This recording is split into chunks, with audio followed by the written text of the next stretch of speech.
आप सभी का अपने इस हिंदी सारथी आरएस क्लासेस यूट्यूब चैनल पर स्वागत है। मेरी तरफ से आप सभी को सप्रेम नमस्कार।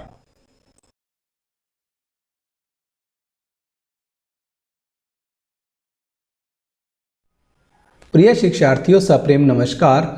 आज हम क्लास 10वीं से मैप वर्क करने जा रहे हैं। वन्य एवं वन्य जीव संसाधन भूगोल जियो की पुस्तक forest and wild life resources से भारत के राष्ट्रीय उद्यान, वन्य जीव, बाघ reserve, national park of India, wild life tiger reserves के बारे में सीखने जा रहे हैं कि ये जो टाइगर रिजर्व्स हैं, वाइल्ड लाइफ है, जो हमारे राष्ट्रीय उद्यान हैं, वन्य जीव हैं, ये भारत के कौन कौन से राज्य में स्थित हैं। इनको बहुत भली भांति से इस चैप्टर में क्लियर करेंगे और अपने एग्ज़ाम्स के अंदर बहुत अच्छा स्कोर गेट करेंगे।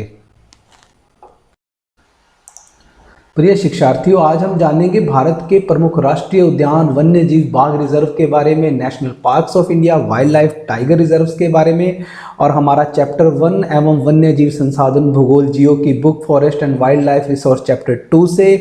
तो हम सीखने जा रहे हैं कि हमारे भारत वर्ष के अंदर, हमारे इस कंट्री के अंदर जो जो हमारे नेशनल पार्क्स हैं, सेंचुरीज़ हैं, तो उनकी जो लोकेशन है वो कहाँ कहाँ स्थित हैं। इस चैप्टर के अंदर अब हम सीखेंगे। सबसे पहले हम यहाँ उत्तराखंड में आते हैं। उत्तराखंड के लोग बहुत मेहनती होते हैं, बहुत एक्सरसाइज करते हैं, फिट रहते हैं, जिम जाते हैं, क्रिकेट खेलने के दीवाने होते हैं, अपनी कार में रखते हैं बैट, और यहाँ पे है जी हमारा जिम कारबेट।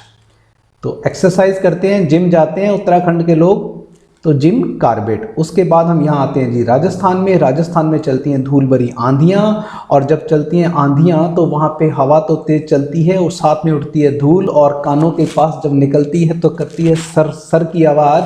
तो यहाँ पे है सरिस्का वन्य जीव सेंचुरी राजस्थान के अंदर, यहाँ पे स्थित है। उसके बाद आ जाते हैं हम यहाँ पे मध्य प्रदेश के अंदर। मध्य प्रदेश, अब हम चलते हैं कृष्णा जी की लीला करने देखने। जब माता यशोदा कृष्ण जी बहुत शरारत करते हैं तो उनको सावधान मुद्रा में खड़ा कर देती है। सावधान मुद्रा में खड़ा करने के बाद हाथ पैर बांध देती है, नाभि के पास लगा देती है गांठ। तो मध्य से बांध देती है माता यशोदा कृष्ण को, मध्य से बांधवगढ़। यशोदा कृष्णा को कहाँ से बांधती है? मध्य से। कहाँ से बांधती है? मध्य से। बांधवगढ़ मध्य प्रदेश में राष्ट्रीय उद्यान, नेशनल पार्क स्थित है। उसके बाद हम आते हैं यहाँ पे केरल में। तो केरल में जो टाइगर हैं उनके पैर बहुत स्ट्रॉन्ग होते हैं भाई, बहुत मजबूत होते हैं टाइगर के पैर। बाघ के बहुत तेज़ दौड़ता है। तो पेरियार, टाइगर के पैर बहुत मजबूत होते हैं, केरल में स्थित है। केरल में यहाँ पे रिवर भी है पेरियार के नाम से, और पेरियार नाम से डैम भी है उसके ऊपर, यानी कि पेरियार नदी और पेरियार बांध भी यहीं स्थित है, और टाइगर रिजर्व भी केरल में पेरियार के नाम से ही है। उसके बाद हम आते हैं जी यहाँ पे रसगुल्लों का देश वेस्ट बंगाल, पश्चिम बंगाल में आते हैं। पश्चिम बंगाल, बंगाल, बंगाल का नाम देखें तो पहला शब्द बेंगल। बेंगल का मतलब चूड़ियाँ। चूड़ियाँ बहुत सुंदर होती हैं पश्चिमी बंगाल की। आ रहा है कुछ समझ में? बहुत सुंदर होती हैं। कहाँ की चूड़ियाँ? पश्चिम बंगाल की बेंगल चूड़ियाँ बहुत सुंदर होती हैं। तो सुंदरबंस राष्ट्रीय उद्यान पश्चिमी बंगाल में स्थित है। बंगाल का मतलब, यहाँ से अपन ने बेंगल लिया, बेंगल का मतलब चूड़ियाँ, चूड़ियाँ बहुत सुंदर होती हैं। सुंदरबंस राष्ट्रीय उद्यान स्थित है पश्चिमी बंगाल में। अब हम चलते हैं यहाँ पे असोम।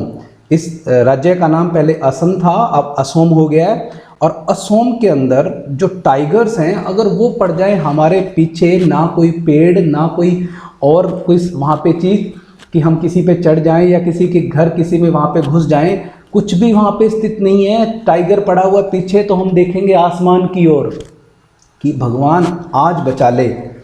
आसमान की ओर देखेंगे तो मानस, असोम, आसमान। असोम से मैं इसको ऐड कर रहा हूँ, ट्रिक लगा रहा हूँ। असोम, मानस, आसमान की ओर देखेंगे तो यहाँ पे है मानस टाइगर रिजर्व। कहाँ पे स्थित है? असोम के अंदर। तो ये थे हमारे कक्षा 10th के अकॉर्डिंग जो नेशनल पार्क, राष्ट्रीय उद्यान, वन्य जीव जो अभयारण्य हैं, तो वो इस प्रकार से हमारे जो सारे राज्य हैं वहाँ पे स्थित है। तो बड़े ध्यानपूर्वक से आप इनको सीख सकते हो और परीक्षा में बहुत अच्छा स्कोर गेट कर सकते हो। Best of luck.